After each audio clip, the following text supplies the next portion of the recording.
Bonjour, pour ce nouveau journal des métiers, j'ai le plaisir d'accueillir Laurent Duprat. Bonjour. Bonjour. Alors vous êtes directeur du service du centre de formalité des répertoires des métiers. C'est cela. Il faut savoir qu'on ne peut pas démarrer une activité comme ça, j'ai envie, je m'installe et je démarre. Il y a toute une procédure à faire avant. Ah oui, absolument. Donc la Chambre des métiers, c'est l'artisan, donc c'est pour devenir artisan. En quelques mots, comment vous définiriez le mot artisan et qui est un artisan ? Alors, artisan, c'est bien sûr une entreprise individuelle. C'est un artisan qui a décidé d'être son propre patron, qui démarre une activité plutôt artisanale, plutôt dans le secteur alimentaire, production, bâtiment ou service, et qui, en fonction des besoins de l'activité qu'il va déclarer, va nécessiter des exigences de qualification. Il va besoin de prouver qu'il a un CAP, il a besoin de prouver qu'il a de l'expérience professionnelle pour pouvoir professer ce métier-là. Voilà.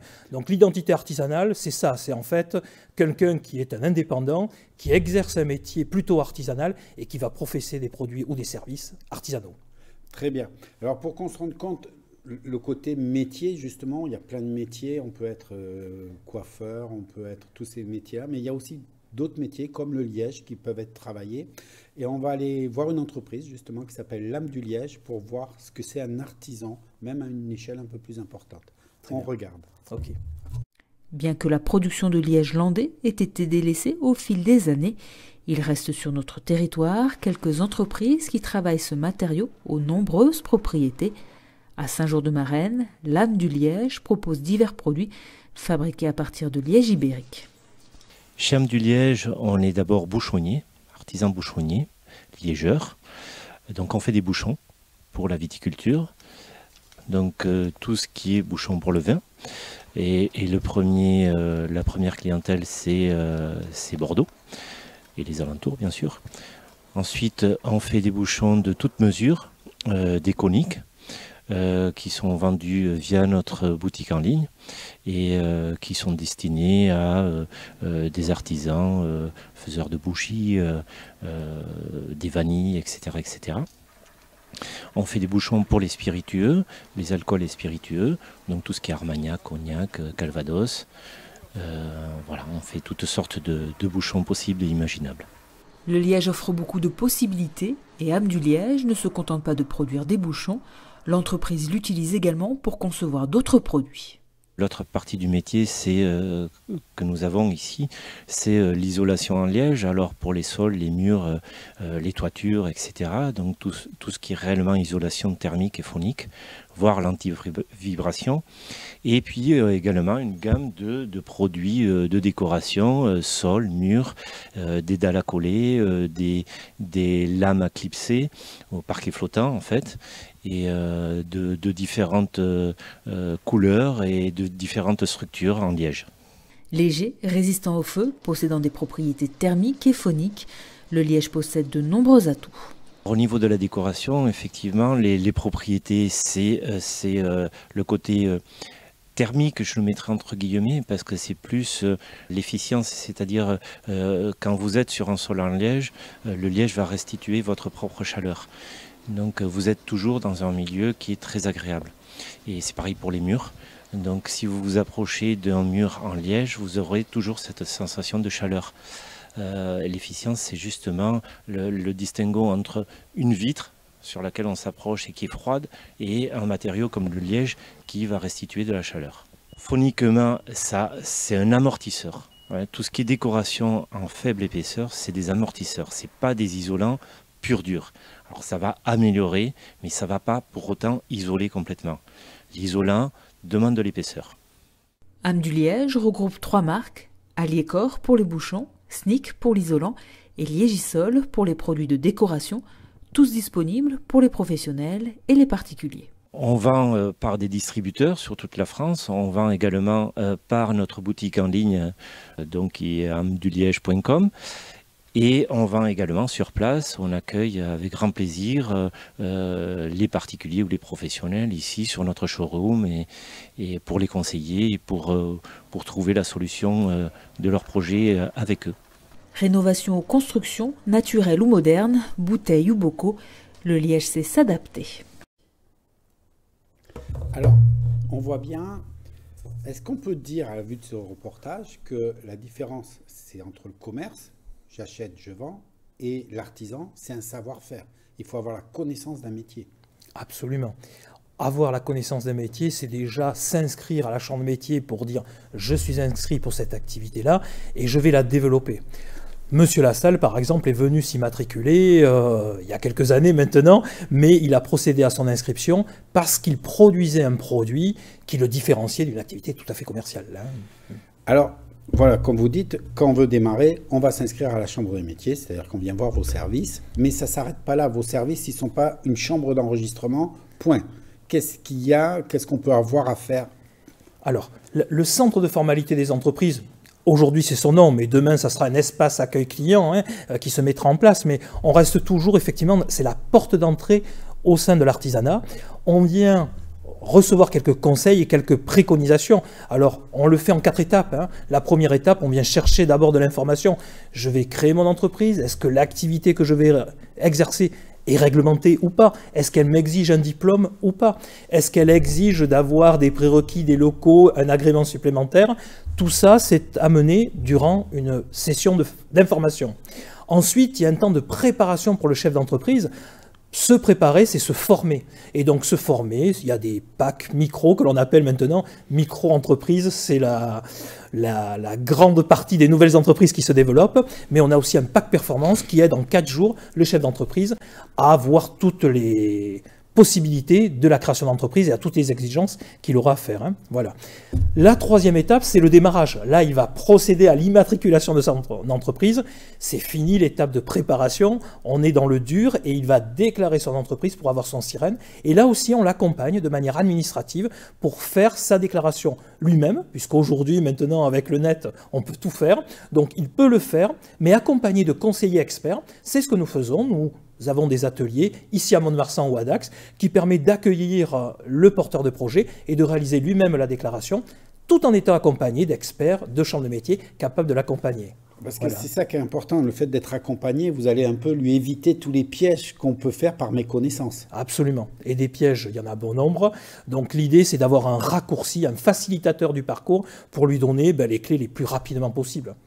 J'ai en tête une idée, quand on crée son entreprise, on a souvent, dès lors qu'on est immatriculé, on est publié, et bon nombre d'entreprises, pas forcément les plus honnêtes, viennent quémander quelques deniers pour les inscrire sur des registres divers et variés. Tout ça, c'est la publicité mensongère. Et tout ça, on les informe durant les temps d'information ou de formation. Alors, ça y est, je suis inscrit, je suis comme Monsieur Lassalle, mon entreprise tourne, donc j'ai plus besoin de vous.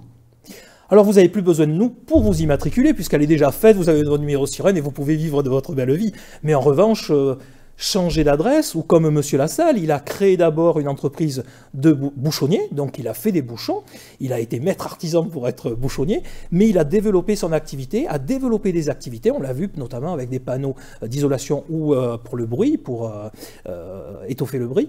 On voit bien qu'effectivement, ces activités-là, il a dû les rajouter, modifier ses statuts, modifier son activité, bref, développer son entreprise, et ça nécessite aussi une déclaration administrative complémentaire. Et on est encore là pour ça, et on vient l'accompagner à ce niveau-là. Donc finalement, vous restez tout le long de la vie d'une entreprise à ses côtés. Exactement. On se sent un peu le collaborateur administratif de son entreprise. Dès lors qu'il a besoin de nous, il peut effectivement nous utiliser. Et aujourd'hui, il peut nous utiliser de différentes manières. Le net étant là, les plateformes de digitalisation sont là. On n'est pas obligé de tout faire pour lui. On peut le faire s'il le souhaite. On lui fait du clé en main s'il le souhaite. Mais on peut aussi le laisser faire un petit peu et l'accompagner dans sa démarche pour qu'en ligne, il puisse faire un maximum de choses dans le cadre légal. Alors, je vous ai entendu dire, Monsieur Lassalle, il est maître artisan. Qu'est-ce que c'est un maître artisan? Puisque moi, je connaissais l'artisan. Alors, a priori, il y a des catégories chez les artisans. C'est ça. Le maître artisan, c'est un label, en fait. C'est un label de haute qualification qui permet de dire que dans l'artisanat, il y a des gens qui sont des super artisans. Donc, c'est vraiment un titre distinctif qui permet de tirer vers le haut les 3 valeurs essentielles d'un artisan, on va dire de l'identité artisanale. Alors, les 3 valeurs essentielles, c'est déjà le professionnalisme. S'ils sont maîtres artisans, c'est parce qu'ils ont un savoir-faire quand même connu et reconnu, puisque c'est les pairs qui leur donnent ce titre-là. Deuxièmement, ce sont aussi de bons gestionnaires. On peut dire que, notamment M. Lassalle, quand il a fait la demande du titre maître artisan, il avait plus de 10 ans d'ancienneté, donc c'est quelqu'un qui était aguerri à la gestion et qui pouvait le prouver. Et troisièmement aussi, ce sont des transmetteurs de savoir-faire. Alors peut-être pas Monsieur Lassalle, mais j'ai Monsieur Desbiez en tête à Lynx, qui est un pâtissier qui a formé plus de 20 apprentis. Et donc quand il a eu le titre de maître artisan, c'est pour ses qualifications, mais aussi pour ses qualités de transmetteur. Alors je crois même savoir qu'on peut le savoir quand on suit leur voiture parce qu'ils ont un petit logo. C'est ça, un logo rouge qui fait la différence. Voilà. Et ce logo rouge est utilisé en quelque sorte pour deux types de distinctions. Il y a le maître artisan, que l'on connaît tous, mais depuis 2017, on a aussi attribué un titre de maître artisan en métier d'art. Donc, comme son nom l'indique, effectivement, ce sont des artisans avec une touche plutôt en métier d'art. Je pense à Madame Nathalie Dejean, qui vient d'être nommée justement maître artisan en métier d'art céramiste. Elle fait effectivement de la poterie, mais elle fait de la poterie avec une touche artistique. Il suffit de voir ses œuvres pour comprendre où est le côté artistique. Donc, je suis un artisan, je travaille depuis longtemps. Je voudrais être maître artisan pour valoriser ça auprès de ma clientèle, puisque c'est ça l'intérêt, c'est de dire à ma clientèle, je suis maître artisan, je suis bon. C'est ça. Quelle est la démarche que je dois vous contacter. Il y a des examens, parce qu'on n'a plus trop envie de passer des examens quand on est dans le boulot. Comment ça se passe? Alors, rassurez-vous, ce n'est pas du tout un examen, c'est plutôt une demande à faire auprès du président de la Chambre des métiers. Et là, les services centre de formalité et répertoire des métiers sont cette interface. Vous venez nous voir, on va vous aider à faire le dossier pour que vous puissiez être maître artisan. Grosso modo, vous êtes chef d'entreprise déjà, c'est important, ou conjoint collaborateur, même associé, participant à l'entreprise artisanale, vous pouvez prétendre à ce titre. Donc déjà, avoir une de ces trois casquettes. Deuxièmement, il vous faut aussi être titulaire d'un brevet de maîtrise. Le brevet de maîtrise, c'est le diplôme d'excellence dans l'artisanat. Et si on a ce brevet de maîtrise et 2 années de pratique professionnelle, eh bien ma foi, c'est, je dirais, le trio gagnant, chef d'entreprise, brevet de maîtrise et 2 années de pratique. Le président ne peut pas vous refuser, vous avez toutes les qualités requises pour être maître artisan. Ça, c'est la voie facile. L'autre voie, elle passe par une commission régionale de qualification. Alors c'est tous les autres, en fait, ceux qui n'ont pas eu le brevet de maîtrise, peuvent prétendre aussi au titre, mais sur des critères différents. Et là, ce comité régional, c'est ni plus ni moins des experts, donc leur père, à ceux qui demandent le titre de maître artisan, et ils peuvent obtenir ce titre-là s'ils ont un diplôme équivalent au brevet de maîtrise, ou s'ils ont 10 ans d'ancienneté, ce qui était le cas de M. Lassalle, plus des critères de notoriété, on va dire, dans la promotion de l'artisanat. Quelqu'un qui est capable de promouvoir son métier au-delà de sa propre vente de produits ou de services. Et l'autre biais aussi, c'est avoir 10 ans d'ancienneté et faire la promotion, mais d'actions de formation. Et là, quelqu'un qui a formé bon nombre d'apprentis ou qui milite pour effectivement la transmission du savoir-faire, eh bien là, on regarde ça de très près. Je pense à pas mal de personnes qui effectivement sont dans la profession de ce métier. Nous avons un plâtrier, monsieur Casalis, plâtrier vers Luglon, je crois, qui effectivement peut se prétendre d'avoir formé bon nombre d'apprentis et de jeunes pour justement la défense du métier plâtrier. Donc voilà, très important, surtout pour nos chefs d'entreprise. Prenez le label en termes de... On peut mesurer l'impact que ça a sur la clientèle. Vous avez des retours à ce niveau-là? Alors, difficile d'avoir des éléments clés en main, mais par contre, en revanche, par l'expérience, on peut le voir. J'ai en tête monsieur Lartigue de Pontonx, qui est un charcutier. Charcutier, il suffit de passer sur la Rennes 124 en allant vers Dax pour voir que c'est une belle entreprise. Et ce charcutier, donc... maître dans l'art et maître artisan, et utilise sur le packaging des boîtes de conserve le titre de maître artisan. Et il fait une concurrence loyale dans la grande distribution pour vendre ses produits et avec une forte valeur ajoutée. Voilà. Merci beaucoup pour toutes ces informations. Alors, comme vous avez dit, il faut se former. Donc, on va regarder, puisque la Chambre des métiers est là, elle forme. Donc, vous avez plein de différentes formations, comme sauveteur secouriste du travail, très important. Et vous retrouverez toutes ces formations, soit sur Mont-de-Marsan, soit sur Dax. Il vous suffit de contacter vos chambres. Donc là, par exemple, le 9, le 10 et le 11, vous pouvez faire... sur Mont-de-Marsan. Vous pouvez avoir le tableau de bord de votre activité, comment créer son site web, créer sa page Facebook. Aujourd'hui, les réseaux sociaux, c'est indispensable de savoir utiliser les réseaux sociaux. Donc, le 24 novembre à Mont-de-Marsan, vous pouvez y aller. Et puis la sécurité sanitaire, aujourd'hui on est en plein dedans, et les denrées alimentaires, c'est quelque chose qui est très important. Donc pareil, le 30 novembre à Mont-de-Marsan, il y a une formation pour être sûr, si vous faites de l'alimentaire, d'être dans le bon créneau et de tout respecter, parce que vous pouvez avoir des surprises sur un contrôle. Vous avez aussi, on revient, il faut se former pour devenir chef d'entreprise. Vous avez parlé de ces réunions d'information collective qui sont gratuites. Ça, c'est important de le dire. Elles sont gratuites. Il suffit d'aller vous renseigner. Donc, si vous avez un projet, si vous voulez vous lancer, si vous voulez faire une entreprise, n'hésitez pas. Donc là, si je ne me trompe pas, le 23 novembre, vous pouvez aller à Biscarrosse. Le 3 novembre, vous pouvez aller à Mont-de-Marsan. Et le 10 novembre, ça se passera à l'agence de Dax. Si, suite à cette information-là, vous voulez aller un peu plus loin, vous avez parlé de ces fameux packs créateurs. On a déjà fait une émission dessus, on a montré un peu comment ça consistait. Donc le pack créateur, c'est le pack performance. Vous voyez, il y a 2 packs, le micro-entreprise et le pack performance. Ça, c'est du 2 au 5 novembre à Dax et du 7 au 10 décembre à Mont-de-Marsan.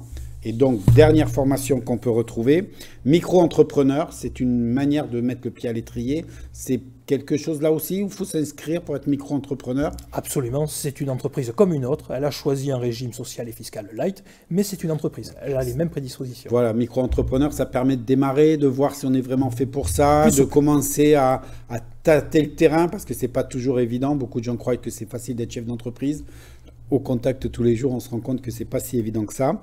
Donc, si vous voulez les premières infos sur le régime, les mécanismes financiers, c'est un statut assez particulier. Préparez votre immatriculation avant d'aller voir les services de Monsieur Laurent Duprat. Toutes les modalités juridiques, parce qu'il faut respecter des normes. Vous pouvez, le 9 et le 10 novembre, c'est à la CMA de Mont-de-Marsan. Le 30 novembre, c'est à la CMA de nouveau de Mont-de-Marsan. Et le 16 et 17 novembre, vous pouvez aller à l'agence de Dax pour avoir toutes ces informations. Voilà, ce journal est terminé. Monsieur Duprat, merci d'avoir pris le temps de venir nous voir. Et je vous dis à dans 15 jours pour le prochain journal.